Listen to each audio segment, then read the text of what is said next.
warahmatullahi wabarakatuh. Sampurasun, Sobat PKS. Subhanallah, walhamdulillah, wala ilaha illallah, wallahu akbar. Apa kabar nih hari ini? Semoga sehat semuanya ya. Alhamdulillah atas karunia Allah Subhanahu wa taala, hari ini El kembali lagi menemani Sobat PKS semua di acara Ngobras, ngobrol asik.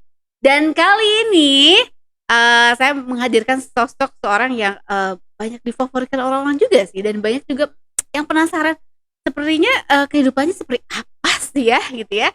Dan sepak terjang juga udah luar biasa. Saya hadirkan di sini untuk teman-teman semua, Teddy Surahman. Assalamualaikum Pak teman. Waalaikumsalam warahmatullahi wabarakatuh. Sehat Pak? Alhamdulillah sehat, luar biasa. Luar biasa ya. Kalau ngeliat Pak Teddy orang tuh bilang, wah selalu energik. Rahasianya apa sih Pak? Boleh di-spill dikit dong di awal-awal. Rahasianya berteman dengan kucing, berteman dengan ayam, berteman gitu. dengan siapapun. Baik, jadi bestie ayam, bestie kucing itu bikin energik ya, ngasih aura positif ya. Apalagi dengan kucing. Apalagi dengan kucing. Ya. Oke, seneng kucing Pak dari dulu Pak? Alhamdulillah senang. Di rumah juga banyak kucing. Oke, paling suka jenis kucing apa Pak? Pignos ya. Tapi nggak sering main kucing-kucingan kan ya di dunia politik? Oh enggak dong ya. Oke, kita pengen tahu nih dari awal seorang Bapak Teddy Surahman itu seperti apa sih, emang dari mudanya gitu udah kita pengen terjun ke dunia politik atau seperti apa? Pak Teddy asli Bandung? Saya asli Kabupaten Bandung. Asli Kabupaten Bandung. Asli Tepatnya Kabupaten lahir Bandung. dulu di? Saya lahir di Pangalengan. Pangalengan. Ya, Wah, nggak Pangalengan. nyangka kan lahir di Pangalengan. Oke. Lahir di Pangalengan, masa kecil di Pangalengan. SD saya di perkebunan. Perkebunan teh Ya. sedap. Kelas 1, kelas 2 masih di perkebunan sedap. Kelas 3 pindah masih perkebunan sedap tapi di daerah terpencil perbatasan dengan Garut di SD Cibuta 2. Masih masuk Kecamatan Kertasari. Nah, SD di sana sampai kelas 6. Kemudian SMP di SMP Kertasari 1. Tepatnya di Desa Santosa. Nah, dulu kalau waktu SD sekolah itu naik truk. Jauh Truk, Pak gitu Pak? karena jauh. Jadi truk yang biasa ngangkut hasil perkebunan teh. Nah, jadi sebelum dipakai ngangkut teh, saya ikut dulu ke truk itu. Setelah itu baru dipakai ngangkut hasil perkebunan. Nah, itu sampai SMP kelas 3. Jadi kalau keseharian itu dulu ya, karena masih di kampung saya. Jadi kalau pagi dari jam sekolah sampai jam 2 itu kan di SD. Nah, jadi pulang sekolah jam 1. Nah, jam 2 saya sekolah agama dulu namanya ya, sekolah agama. Kalau sekarang mah madrasah. Dari jam 2 sampai asar. Nah, dari asar itu sampai maghrib main bola, main kelereng, main apapun lah anak-anak. Nah, habis maghrib baru belajar ngaji sampai jam 9. Itu dilakukan dari kelas 1 SD sampai kelas 3 SMP. Jadi gitu aja tiap hari. Alhamdulillah. Jadi banyak teman, saudara, karena kebetulan almarhum bapak itu dulu tentara ya.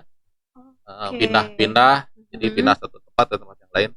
Jadi pasti aja ada teman main, termasuk teman sekolah baik di daerah Ciputarua, perkebunan sedap, sampai di Kertasari yang sekarang masuk ini ya, daerahnya Pak Wawan, Pak Wakil, daerah situ, Kecamatan Kertasari.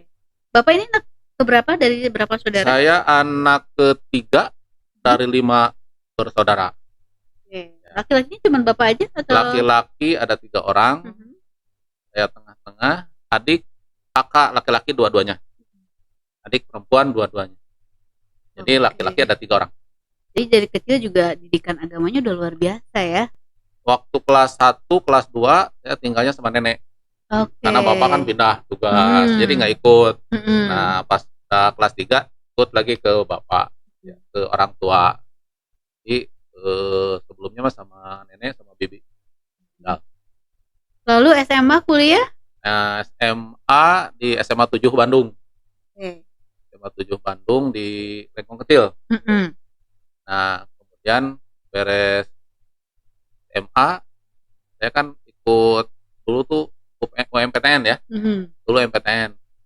Karena nggak lolos masuk negeri, saya nggak jadi kuliah. Karena kesian orang tua kan udah biayain kakak 2 kuliah, dua-duanya di swasta. Kalau ditambah saya kan, waduh, repot. Jadi saya nggak kuliah. Baru 2 tahun berikutnya baru saya kuliah. Jadi selang 2 tahun, selang 2 tahun saya baru kuliah lagi. Harusnya 91 keluar SMA langsung kuliah. Sekarang waktu itu 93 baru masuk kuliah. Dan dulu cita-citanya apa sih? Emang kepikiran, oh kayaknya saya pengen di dunia pemerintahan atau yang lain? Selain polisi, biasanya kalau anak ini cita-cita apa? Polisi gitu ya. Kalau dulu saya hanya ingin sukses aja. Sukses, bisa ngebantuin orang tua gitu aja. Apapun jadinya, ya, saya nggak pernah mikir. Karena kan waktu SMA saya jurusannya IPA. IPA. Emang seneng dunia seperti itu? Nah, atau karena dari awal sudah dekat dengan alam? Ya, karena seneng IPA. Tapi begitu kuliah, saya malah masuk sosial. Masuk sosial ngambil ya? akuntansi sosial ya, jauh gitu. Keinginan sendiri Pak atau terpaksa terjebloskan ke jurusan itu Pak? Enggak, dulu kan suka berembuk dengan keluarga, ada kakak. Kakak yang pertama kan kuliah ngambil teknik. Kakak yang kedua ambil manajemen. Terus saya masa harus sama, nah, mau beda, yang ngambil akuntansi gitu, gitu aja dulu tuh. Kalau berembuk bertiga gitu ya. Nah, terus adik yang perempuan hampir di pendidikan di UPI, sekarang guru, yang itu juga guru. Ada pertanyaan dari anak-anak milenial. Pak Teddy pernah nakal nggak saat mahasiswa? Misalkan bolos, nitip absen ke teman atau apa? Atau sosok yang sangat perfect Pak Teddy ini ya? Kalau bab nakal mah ya tergantung gimana ya nakalnya. Dulu saya di SMA. Iya. Bilang ke kakak sih mau kerja kelompok. Oke. Ya. Dan ternyata ikut temen ngegeber motor di Supratman dulu. Di Supratman, ya. Oke. Dan dulu. Kayaknya lebih dari sekali ya? Hampir tiap pekan. Hampir tiap pekan ya. Jadi sekarang baru sekarang saya cerita sebenarnya. Jadi anak motor, anak ngegeber juga ya ternyata seorang dulu teman. Saya ikut teman sampai sekarang masih sering ngumpul. Justru dengan geng-geng motor itu masih. Kan di SMA 7 itu dulu terkenal ada BGS ya. Tapi ya alhamdulillah sih, jadi dengan kenal dan lain-lain kita nyaman aja, nggak ada masalah ya. Jadi banyak pergaulan lah. Kalau dulu waktu SMA yang lain mungkin kemana, saya ikut ekstrakurikuler, ambil karate dulu. Karate? Oh, hati-hati karena dari dulu, dari kelas 2 SD sampai SMP saya ikutan karate. Nah, SMA baru dilanjutkan lagi dengan perguruan yang berbeda. Oke, baik. Perbincangan kita akan semakin menarik lagi ya Sobat PKS, tapi jangan kemana-mana ya. Abis yang satu ini kita bakal balik lagi. Jadi tetap di Ngobras, ngobrol asik bareng teman. Jadi untuk masalah kehidupan pribadi, ada pertanyaan seperti ini. Kak Teddy pernah merih nggak sebelum menikah? Itu di saat seperti apa sih ngerasa perih banget di hidup? Kalau bab hidupnya bukan merasa ya, karena memang dari kecil saya juga dididik hidup ya memang saya dari keturunan yang kurang mampu ya. Saya hanya pensiunan tentara, kemudian yang harus disekolahkan kan cukup banyak, ada 5 anak, kakak dua-duanya kuliah. Terus begitu kakak yang begitu saya ikut SNMPTN saya nggak lolos ke negeri. Nah, daripada mengganggu kakak yang sedang kuliah, jadi saya mendingan saya aja nggak usah melanjutkan kuliah. Akhirnya saya ikut saudara ikut jualan. Oh, ikut jualan. Ikut jualan. Saya di pasar Pangalengan itu berapa setahun setengah kayaknya ikut. Nah, jadi jual situ, apa Pak waktu itu? karena kan kalau di Pangalengan itu termasuk pasar yang cukup besar ya. Jadi lontongan, tapi karena saya ikut saudara di situ ada SDM nambah, ada saya jadi nambah kakak itu ya udah sekalian jualan sayuran aja. Jadi saya kebagian belanja sayuran ke Caringin. Saya biasa belanja. Jadi belanja ke Caringin. Jadi dari Pangalengan berangkat sore sekitar pada maghriban lah ya. Kemudian nyampe ke kakak di Bepas ya, nginep di kakak, istirahat jam 10 malam baru keluar terus ke Caringin. Nah, di Caringin kan belanja sampai jam 3. Nah, dari jam 3 kemudian saya persiapan untuk bawa barang ke Pangalengan karena sebelum subuh harus sudah ada di Pangalengan. Jadi harus sudah siap-siap di di ini buat jualan lah, dipersiapkan, ditata ya. Nah, jadi begitu sholat subuh itu barang sudah siap dijual. Dan itu hampir tiap hari, selang sehari paling kalau capek sekarang sehari belanjanya, kalau nggak capek tiap hari belanja ke Caringin. Keren ya sobat ya, wah dari kecil emang sudah terlatih ya. Kelas 1 SD saya jualan es. Jualan es, keliling itu Pak, namanya teman atau karena gimana? Wali kelas saya itu kan biasa bikin es ya, di rumahnya ada es yang pakai termos itu, es gitu kan ya. Tapi ketahuan sama bapak dimarahin itu, nggak boleh jualan gitu. Yang bikin siapa Pak? Guru wali kelas. Oh, bapak yang muterin, saya yang jualin ya. Tapi saya kan nggak tinggal sama bapak, nggak tinggal sama orang tua, sama nenek gitu ya. Pas ada yang bilangin bahwa saya jualan es, akhirnya dimarahin, berhenti jualan, nggak jualan lagi gitu ya. Biasa aja, jadi ikut nenek karena nenek punya warung ya, nenek punya warung, jadi udah biasa meladeni orang yang beli dan lain-lain ya, kecil. Dan sampai sekarang masih jadi pedagang ya, masih jadi bisnis, ikutan bisnis. Kalau ibu masih ada Pak atau bagaimana? Ibu sudah almarhumah, lebih duluan nggak ada. Jadi sebelum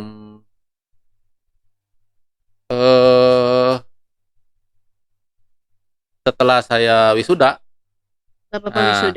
setelah saya wisuda, kemudian ibu meninggal. Nah, kemudian berapa 10 tahun kemudian baru saya. Sudah nggak ada dua-duanya. Pesan dari keduanya yang Bapak ingat terus apa tuh Pak? Dari ibu maupun ayah Bapak? Ya, karena saya lahir dari orang tua yang cukup sederhana ya. Jadi intinya kalau dari orang tua itu sebesar apapun, sekecil apapun, ya kita harus biasa bantu orang lain. Toh kalau kita bantu orang lain kan bukan yang lain yang ngebantu, siapapun juga akan ngebantu kita gitu. Kita ngebantu si A, belum tentu si A yang ngebantu kita, bisa jadi si B, si C gitu ya. Nah, beliau-beliau itulah yang kemudian mengajarkan pada kita ramah dengan tetangga, banyak berkomunikasi, banyak bergaul. Karena dulu ketika saya masih kecil, ya, kalau di masjid itu almarhum ibu tuh sering ngebikinin nasi tumpeng, sering bikinin apa gitu ya buat yang ngaji gitu. Jadi biar anak-anak pada semangat gitu ya. Jadi kalau udah ada acara apa gitu, kegiatan apa, dibikinin tumpeng, dibikinin makanan. Jadi seneng banyak yang hadir kalau anak-anak biasanya gitu. Nah, itu kan jadi pelajaran buat kita juga ternyata berbagi itu juga jadi magnet ya tersendiri untuk dekat dengan orang. Oke, luar biasa ya. Pak Teddy kenal PKS sejak kapan? Kenal PKS sebelum ada PKS ya. Ya, oke. Iya sih ya. Oke, baik ya. Jadi saya itu kan dulu di kampus ya. Di kampus aktif di LDK ya. Jadi ketua LDK 2 periode. Kemudian di himpunan juga aktif, di SEMA juga wakil ketua SEMA ya. Nah, tapi saya lebih banyak di DKM di masjid karena jadi ketua DKM dulu itu. Tinggal juga di masjid, jadi marbot di masjid Taman Sari di Unpas. Jadi marbot juga, Pak. Ya. Itu udah beres lulus kuliah? Ketika kuliah. Ketika kuliah. Jadi kuliah itu berangkatnya dari masjid. Ah, Masya Allah. Ya karena posnya saya kan di sini di Bepas ya. Jauh dengan kakak. Jadi lebih enakan di kampus ya. Tapi malah lebih sering kesiangan kalau berangkat dari masjid itu. Oh, iya. Nah, kalau jauh mah paling duluan gitu ya. Begitu berangkatnya dari masjid, ya dari kampus itu sendiri malah sering kesiangan. Nah, mungkin banyak yang nyegat gitu ya, banyak fansnya ya. Yang Teddy, mungkinnya banyak ya, karena kuat, ya. Dulu waktu di masjid kan saya 2 periode jadi ketua ya. Nah, kemudian kalau kegiatan itu kalau udah selesai urusan kegiatan baru saya keluar ke kelas ke kampus.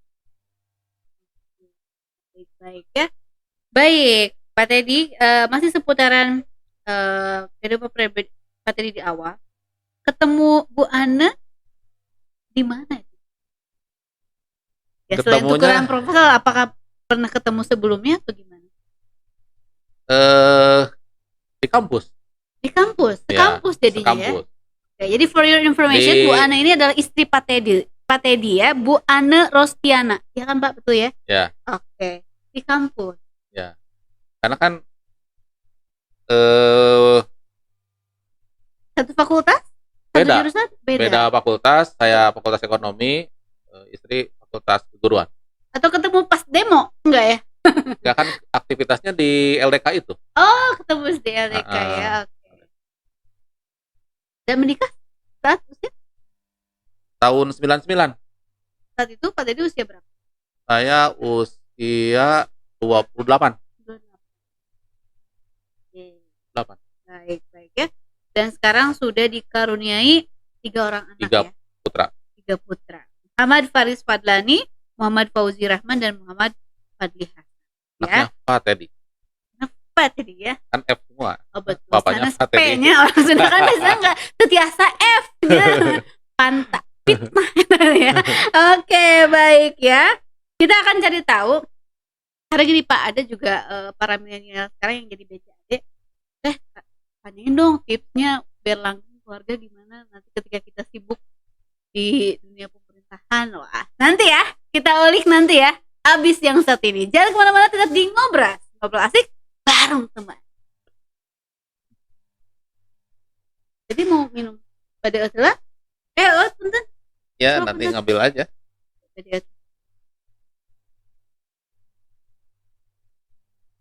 Oke, balik lagi di Ngobras, ngobrol santai bareng teman ya, Pak Teddy Surahman. Nih, kita pengen tahu nih ya, kenapa kok bisa ya Pak Teddy ini dipilih dulu ya dari PKS gitu ya untuk maju jadi anggota dewan. Pak Teddy sendiri ngerasa kenapa ya kok saya yang dipilih saat itu? Kaget nggak sih Pak pas tahu ternyata Bapak juga termasuk salah satu yang dipilih gitu? Kalau dulu kan beda sistemnya ya dengan yang sekarang. Kalau dulu sistemnya gimana sih Pak? Dulu masih sistem tertutup. Pernah tahun 2000 berapa ya, 10 kalau tidak salah, di 2010 atau 2009 dulu kan pertama tahun 99 ya, kemudian di 5 tahun berikutnya masih tertutup Iya, juga. betul. Nah, dulu masih bareng-bareng dengan Ustadz Rizka ya. Ustadz Rizka. Jadi kita dipoto bareng-bareng. Kemudian ketika sosialisasi juga bareng-bareng gitu ya. Bareng-bareng. Jadi sosialisasi di sini misalkan saya adalah CAD di dapil sini, tapi juga saya membawa yang lainnya gitu. Itu jarang loh Pak yang kayak gitu. Kan masih tertutup dulu. Iya ya dulu ya. Oke. Ada Ustadz Rizka, ada saya, ada Pak Irfan, ada Kang Haji Iman dulu itu ya. Kemudian Pak Gun-Gun. Nah, dulu bareng-bareng dulu. Karena ya. masih satu ini gitu. Jadi kalau dipoto bareng, sosialisasi bareng kalau yang kebetulan jadwalnya ada. Kalau enggak berdua bertiga gitu. Jadi beringkat dia dulu mah gitu. Ya. Kalau sekarang kan masing-masing. Gitu. Iya. Jadi saya udah berapa kali ikutan calon ya. Ketika masih tertutup ikut, kemudian semi terbuka ya kalau nggak salah pernah ikut, dan 2014 terbuka full itu terbuka ya. Kemudian terpilih di 2014. Kemudian 2019 di periode kedua. Oke, baik ya. Anggota DPRD di tahun 2014 hingga 2019, kemudian 2019 hingga 2024. Periode pertama Ketua Komisi D, Banggar dan Bamus. Pak, bisa dijelasin dikit nggak nih ke anak-anak muda? Ini kerjanya ngapain sih Pak di Komisi D, Banggar dan Bamus ini? Kalau di Komisi D, itu kan komisinya Kesra, ya, kesejahteraan masyarakat. Dulu lebih banyak kita mengadvokasi masyarakat terutama yang tidak mampu, baik pendidikan, kesehatan, juga kemudian terkait dengan kebutuhan hidupnya untuk masyarakat yang prasejahtera ya. Kalau untuk masyarakat yang kebetulan urusan kesehatan ya, yang butuh urusan kesehatan untuk masyarakat miskin, kita advokasi dengan SKTM. Nama dulu tuh SKTM masih gencar ya. BPJS masih belum terlalu ini, itu baru-baru ini kan sekarang ini kan jadi dimaksimalkan. Dulu SKTM. Jadi siapapun yang sakit ya, asal ada pengantar, kemudian dapat surat SKTM, sudah selesai gitu. Sebenarnya lebih simpel sih. Lebih simpel kalau sekarang kasihannya itu ketika ada yang punya BPJS, kemudian nunggaknya nggak kebayar. Dia BPJS-nya nggak bisa dipakai, SKTM juga nggak bisa dipakai. Kalau dulu ya, ketika tidak dipusatkan di JKN, tidak dipusatkan ke BPJS, ke daerah yang ngatur, gitu ya, mana yang kira-kira harus diadvokasi.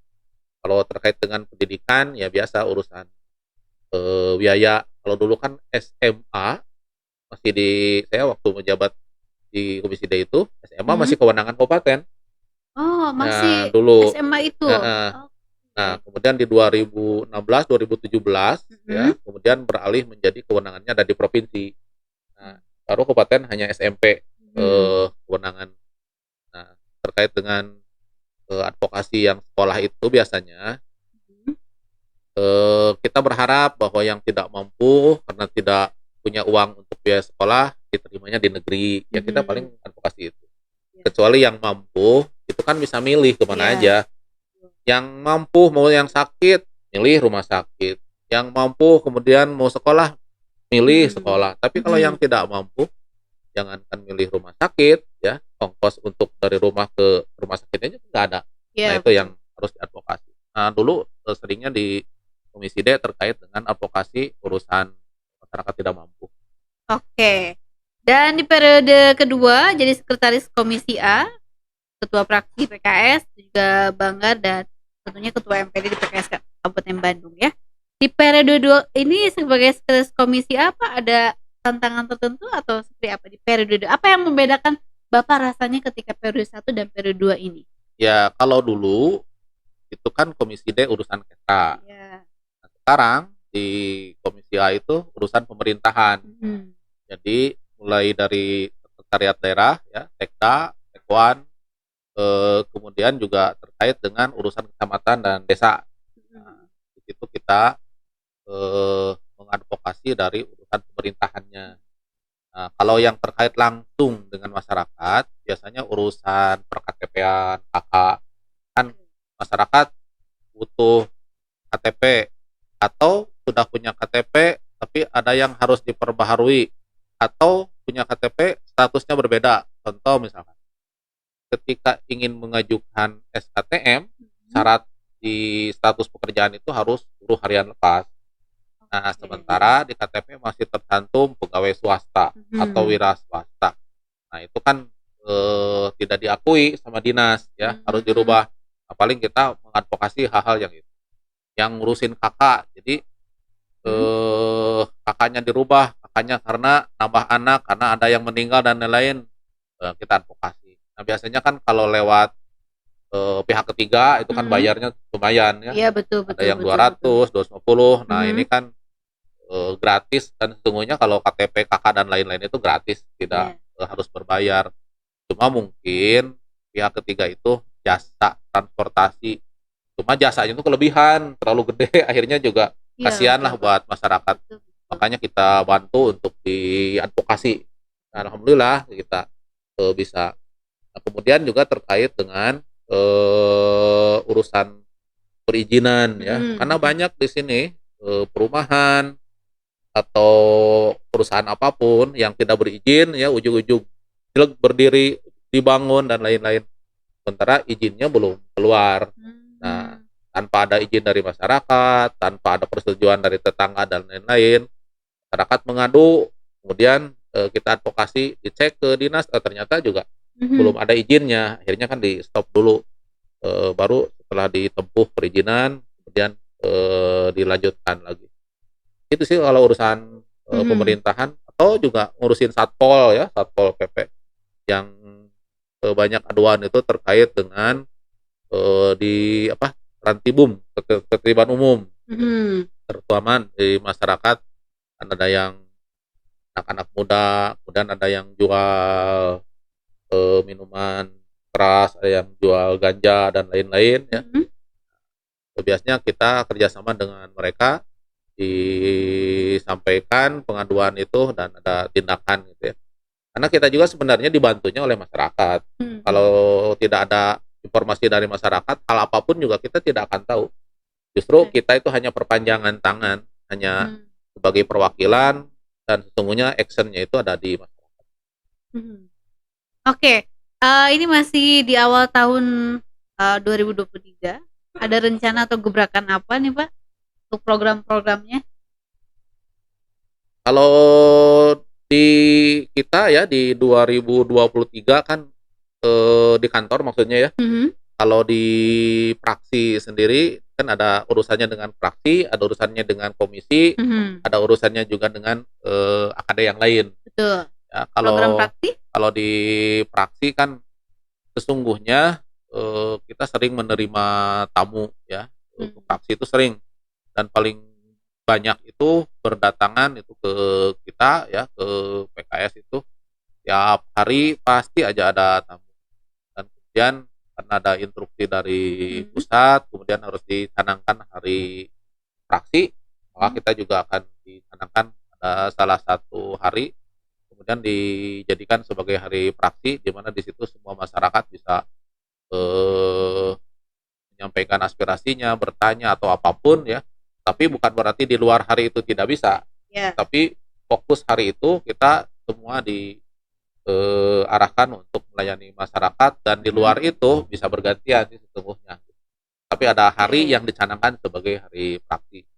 Nah, kalau di komisi sendiri ya, kemarin sedang rame karena ada permasalahan di lapangan. Info ya terkait dengan aset daerah, ada yang terkait dengan perdesaan, ada yang terkait dengan juga kegiatan-kegiatan di masyarakat ya, di kecamatan. Nah, itu juga kita lakukan.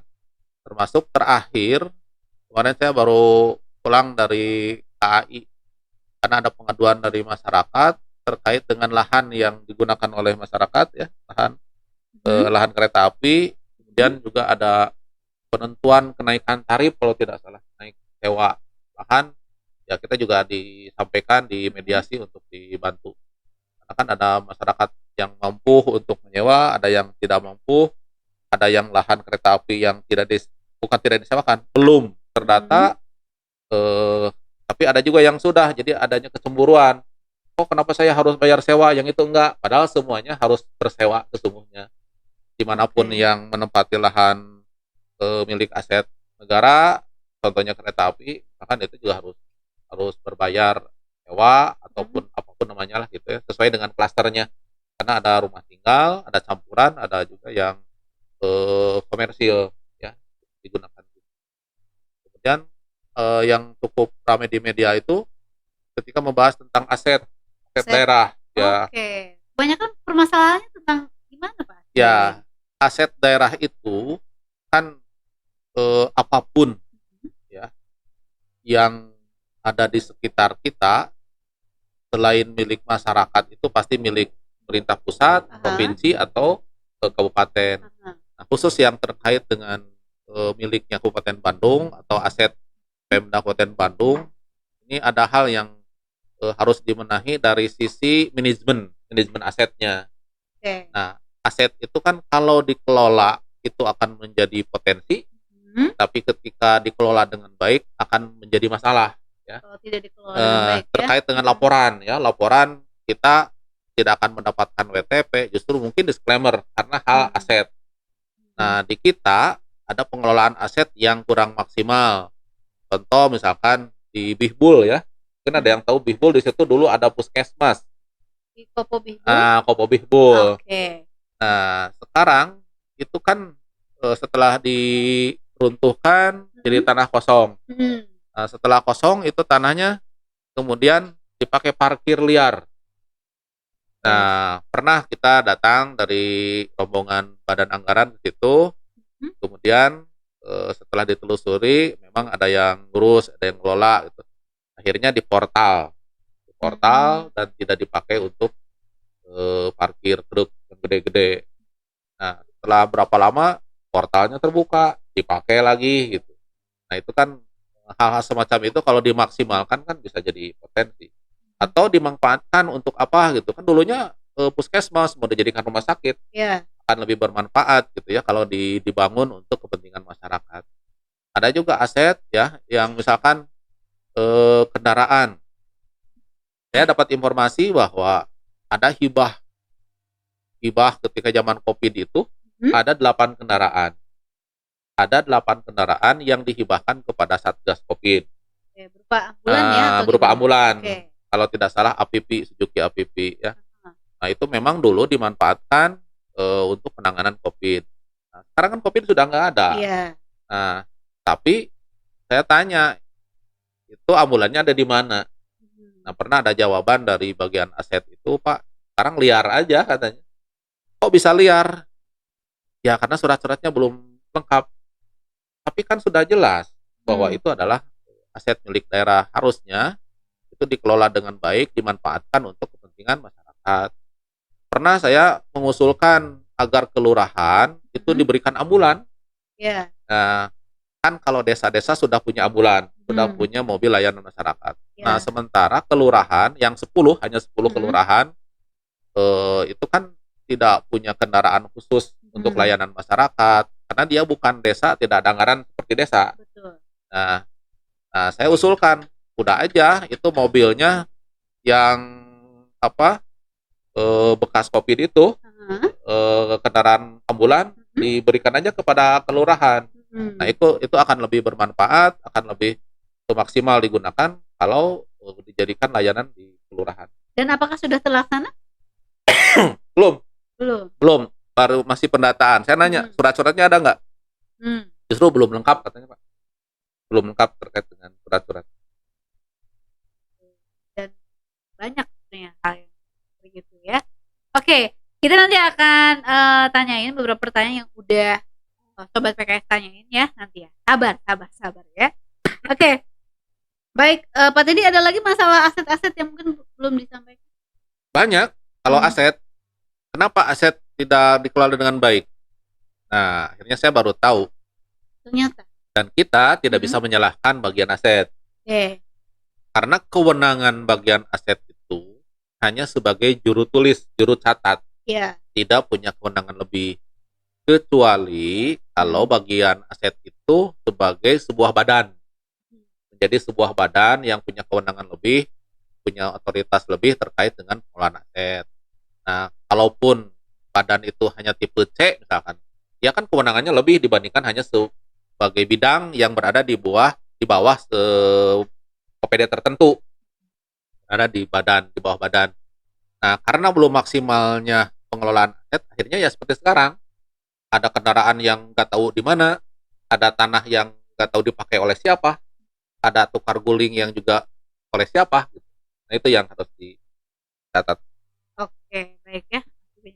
Eh harus banyak perbaikan dalam manajemen. Jadi kalau diangkakan dari 1 sampai 10, nilainya untuk manajemen kita berapa nih Pak? Di angka berapa? Untuk aset itu masih di bawah 5 ya, jauh. Di bawah 5? Aduh, Jauh. masih tebih geringnya. Lebih masih jauh. Contohnya gini aja, tanah yang ada di Kabupaten Bandung lebih banyak yang belum bersertifikat daripada yang sudah bersertifikat. Nah, karena belum bersertifikat, akhirnya mudah digugat.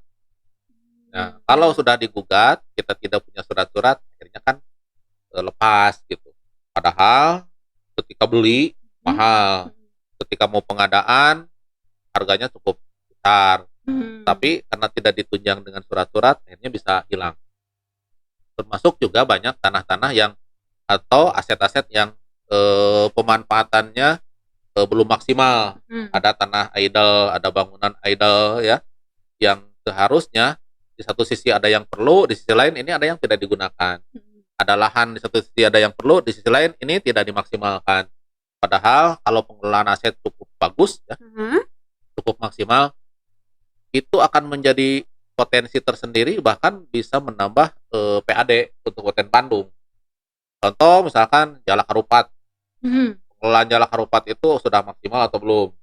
Dari sisi sewa menyewanya, dari sisi parkirnya, atau apapun. Kemudian lahan-lahan yang disewakan, ada sawah, ada apapun, siapa yang nyewa? Apakah sudah sesuai dengan kaidah sewa menyewa atau belum? Misalkan. Itu juga cukup banyak yang harus dipertanyakan. Yang jelas manajemen aset itu terkendala karena kewenangannya masih kurang. Karena yang mengelolanya hanya sebagai juru catat. Ya, juru catat hanya nulis aja. Ada yang baru ditulis ya, gitu ya, ada yang keluar ditulis keluar, yang masuk tulis masuk. Tapi kalau manajemen aset itu kan termasuk pemanfaatannya sampai dia bisa menghasilkan PAD. Oke. Untuk masyarakat, untuk teman-teman kita yang menyaksikan obrolan kita, untuk sertifikat, wah ini saya belum punya, apa step pertama yang harus dilakukan untuk teman-teman semua yang baru ngeh sertifikat? Ya sebenarnya ini bukan terkait dengan sertifikat yang dimiliki oleh personal ya. Karena kalau aset yang dimaksud tadi itu adalah aset yang dimiliki oleh Pemda Kabupaten Bandung. Jadi Pemda ada lahan, cukup banyak lahan-lahan, tanah-tanah yang belum bersertifikat. Atau boleh jadi secara personal, perorangan kita juga ada, termasuk saya, mungkin keluarga yang punya lahan belum sampai ke sertifikat. Biasanya kan orang tua dulu itu cukup dengan ikitir, cukup dengan AJB ya, cukup dengan kertas lembar, dengan modal kepercayaan. Kalau sekarang kan beda, jadi harus disertifikatkan. Nah, belajar dari situ, jangankan milik personal, jangankan milik perorangan, milik pemerintah saja, ketika tidak dilengkapi dengan surat-surat itu, ada yang mengklaim, menggugat, masuk ke pengadilan, kalah, akhirnya ya dilepas, hilang. Apalagi milik personal, tidak ada kekuatannya. Ya. Kalau ada yang mengatakan THL ngurus sertifikat tanah tuh ribet banget, gimana tuh Pak? Ya, kalau bab sertifikat tanah itu kan bukan wilayahnya Pemda Kabupaten Bandung. Itu kan urusan vertikal ada di BPN. Nah, jadi kita tidak bisa mengadvokasi langsung terkait dengan sertifikat tanah karena wilayahnya ada di wilayah vertikal pemerintah pusat langsung, kemudian di sini ada perwakilannya ada BPN, ya. Tidak di Pemda. Oke. Kita ke pertanyaan lagi Pak Ted ya. Masih ada. Oke, dari Bunia nih. Kang. Wah, iya. Gak boleh panggil Pak. TL Kang. Oke, Kang cuma. Iya langsung udah ya. Oke, baik. Komunikasi politik dengan fraksi lain itu seperti apa sih yang jadi khas fraksi PKS? Ya, alhamdulillah selama ini kita berkomunikasi dengan siapapun, ya, termasuk juga dengan fraksi-fraksi yang ada. Kan ada 8 fraksi ya. Kita cukup dekat, cukup terbuka ya dengan di luar fraksi. Yang jelas kita biasanya selalu menjadi tumpuan urusan data. Nah, kalau ada nanya data apapun pasti PKS lah. Nah, kita selalu siap dengan data apapun ya. Apakah terkait dengan anggaran, apakah terkait dengan data yang ada kita di Pemkab ya. Urusan data ya, kita sendiri di fraksi ketika datanya belum kepegang kita harus kejar terus. Karena ketika berbicara tanpa didasari oleh data, nah, seolah-olah kan jadi ngawang-ngawang gitu ya, jadi siga dongeng. Tapi kalau ada data, nah itu kan menjadi fakta. Oh, ini kan datanya. Kita menjadi dasar data itu. Itu aja sih sebenarnya. Oke, baik ya. Ini masih banyak pertanyaan banget dari teman-teman semua. Nanti kita lanjut lagi ya. Abis yang satu ini masih di Ngobras, ngobrol asik bareng teman. Jadi serah. Oke, makasih banget ya kamu masih nontonin kita di Ngobras, ngobrol asik bareng teman Pak Teddy Surahman ya. Tadi kita ngobrolin aset juga ya. Mungkin ada karena beberapa anak-anak muda sekarang udah melek peduli akan pemerintahan gitu ya. Nah, ngomongin masalah aset nih Pak ya, apakah ada aset-aset tertentu terkait layanan atau apa sehingga dalam tanda kutip ada kecemburuan dari pihak desa dan kelurahan, seperti apa sih sebenarnya di lapangan itu? Ya, sebenarnya ya kalau memilah antara desa dan kelurahan, ada yang cukup jomplang lah ya. Ada gap tersendiri. Di kita itu ada 270 desa, ada 10 kelurahan. Desa ya punya anggaran tersendiri di bawah dinas, di bawah DPMD ya yang menaunginya. Nah, sementara kelurahan itu ya sebagai OPD yang berada di kecamatan. Jadi kalau dari sisi anggaran, kecamatan itu kan DPA-nya ya, dokumen pelaksanaan anggarannya itu ada di kecamatan. Nah, kalau desa itu tersendiri, ya ngajukan sendiri, dia punya rancangan atau punya perencanaan sendiri. Jadi punya keleluasaan dari sisi penggunaan anggaran, berbeda dengan kelurahan. Contoh ya yang terkait dengan kecemburuan itu urusan pembangunan. Di desa ini bisa diintervensi karena ada anggaran khusus untuk pembangunan. Nah, tapi di kelurahan, nah itu kan tidak seperti desa ya. Kemudian yang lainnya terkait dengan layanan.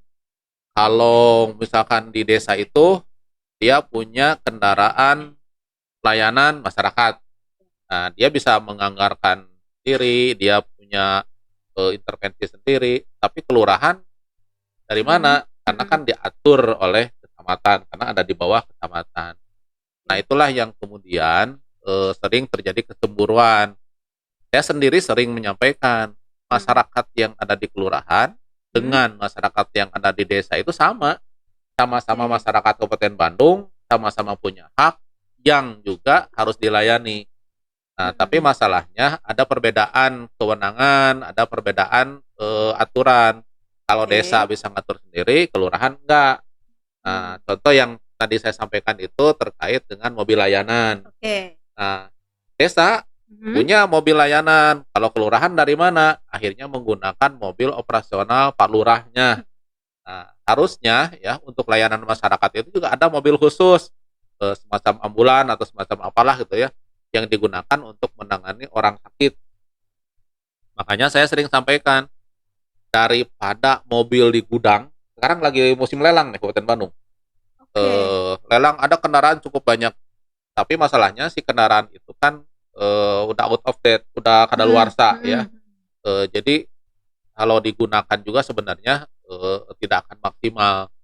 Nah, tapi di luar itu ada kendaraan yang masih layak pakai, yaitu mobil layanan yang sebelumnya digunakan oleh Satgas Covid ya. Ada 8 APP kalau tidak salah. Nah, itu yang kemudian saya dorong supaya itu dihibahkan aja, bukan dihibahkan, dimanfaatkan oleh kelurahan. Nah, biar desa punya mobil layanan, kelurahan juga punya mobil layanan. Yang 8 ini kan tinggal nambah 2 daripada pengadaan 10 kendaraan berat. Ya udah yang 8 berikan ke 8 kelurahan, yang 2 tinggal dicarikan di 2 karena di kantor juga ada, kadang-kadang ada dinas yang mobilnya harusnya sudah diserah terimakan ke bagian aset tapi masih dipegang oleh orangnya. Ada mobil yang masih dipegang oleh orang yang sesungguhnya tidak berhak menggunakan kendaraan itu.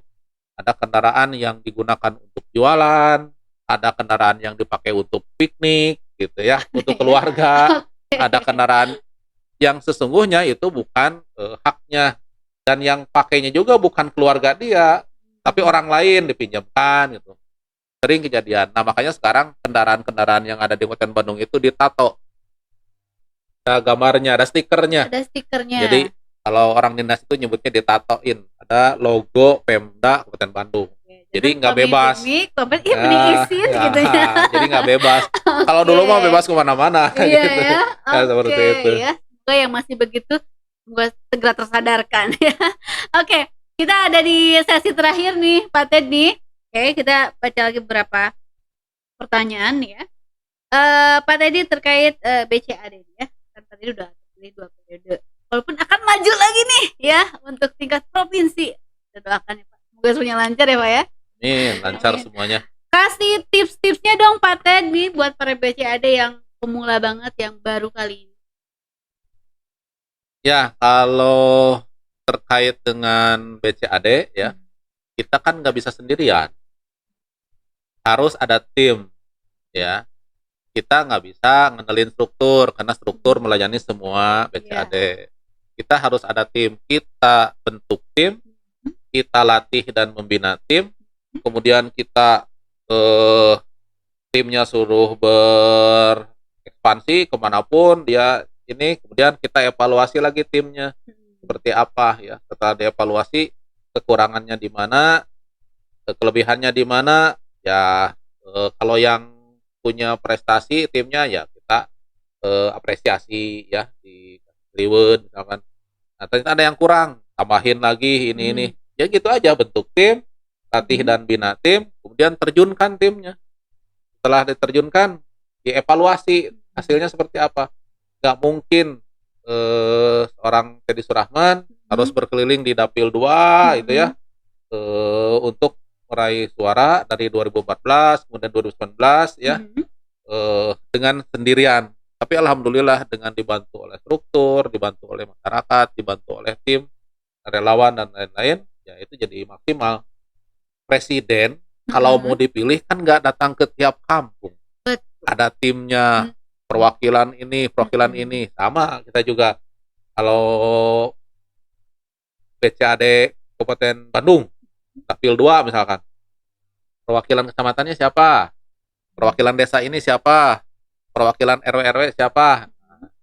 Itulah orang-orang yang kemudian membantu kita maksimal, karena nggak mungkin di Dapil 2 itu ada 24 desa dan cukup banyak RW-nya. Kalau dihitung berarti tidak akan mungkin keinjak semuanya. Betul. Apalagi kalau ke provinsi yang tadinya 24 desa jadi 270 desa dan 10 kelurahan. Kalau sehari satu desa diinjak semuanya harus 1 tahun itu. Ya kan butuh waktu 1 tahun untuk menginjak ke tiap desa. Nah, karena ada tim itulah kemudian tim itu dah yang menyebar kemana-mana. Ya, perwakilan desanya ada, ikut di RW, RT, begitu juga di desa yang lain. Perbanyak aja. Gitu ya. Nah, tipsnya yang berbeda dari seorang teman tadi ya. Terakhir nih Pak, dari perwakilan para istri. Bagaimana nih ya tips Bapak menjaga keharmonisan keluarga di tengah kesibukan Bapak yang super sibuk?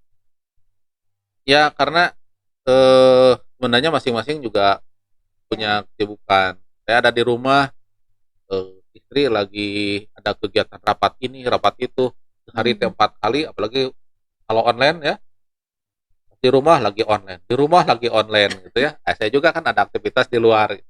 Akhirnya ya masing-masing ada kepercayaan lah ya, kepercayaan masing-masing. Dan memang sejak awal ketika kita belum aktif di partai, ketika dulu masih aktif di organisasi mungkin ya, sudah tahu bahwa kan kesibukan itu seperti ini gitu ya. Jadi sering memaklumi aja sebenarnya. Oke, baik ya, dan inilah sesi terakhir kita Pak ya. Jawab cepat. Biasa kita mau main-main dulu ya di sesi terakhir kita. Kita game pilih cepat, Bapak pilih cepat. Gampang kok ya. Sudah siap ya tim? Oke, baik. Pak, cilok cimol. Cilok. Batagor bakso tahu. Batagor. Teh kopi. Kopi. Pedas atau manis? Pedas. Siang atau malam? Malam. Ayam atau ikan? Dua-duanya. Dua-duanya ya. Ayam. Oke. Bala-bala atau gehu? Bala-bala. Duren atau nangka? Duren. Kabupaten Bandung atau Kota Bandung? Kabupaten Bandung. Anggota dewan atau wira swasta?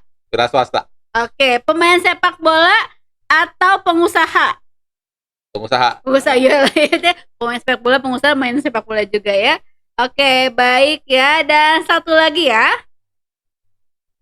Dangdut atau jazz? Rock. Oh, ternyata suka rock ya. Emang lagu favorit Bapak apa sih, Pak? Gimana? Suka nyanyi juga, suka dunia musik ya. Lagu favorit apa sih, Pak? Suka dengerin nyanyi, bukan suka nyanyi ya, suka dengerin. Oke, musik-musik apa sih, Pak? Jadi yang suka banget ya, gitu ya. Menyesuaikan usia. Ya, kalau anak-anak muda kan menyesuaikan lagunya ini. Ya, kalau anak muda pasti lagunya Tiara. Kalau saya udah tua, lagunya Bruri. Kira udah tua tiarap dia. Oke. Menyesuaikan aja kan itu Pak. Ya. Oke, baik Pak. Tadi sekali lagi terima kasih. Oke, mungkin ada yang ingin disampaikan ke masyarakat, closing statement kita silakan. Ya, dimanapun kita, ya, kapanpun kita bermanfaat itu akan lebih indah, akan lebih puas ketika kita punya peran maksimal di masyarakat ya. Ternyata pesan dulu itu juga memang seperti itu. Kalau orang tua itu besar apapun, kecil apapun, sok naon we nu tiasa dipasihkeun, penting mah sanes kabagean gitu kan. Artinya kan kita harus berbagi supaya beri manfaat buat orang lain. Baik-baiknya manusia lah orang yang bermanfaat. Ya, betul. Khairun nas anfa'uhum linnas. Terima kasih Pak, hatur nuhun jazakallahu khairan. Salam buat keluarga. Amin. Ya. Selamat maju. Semoga sukses terpilih. Jangan lupa. Sukses Tadi buat semuanya. SE ya. Oke, baik. Terima kasih buat semuanya yang sudah menyaksikan. Nanti kita ketemu lagi di ngobrol. Ya, saya Ainur Hadi. Assalamualaikum warahmatullahi wabarakatuh. Waalaikumsalam warahmatullahi wabarakatuh.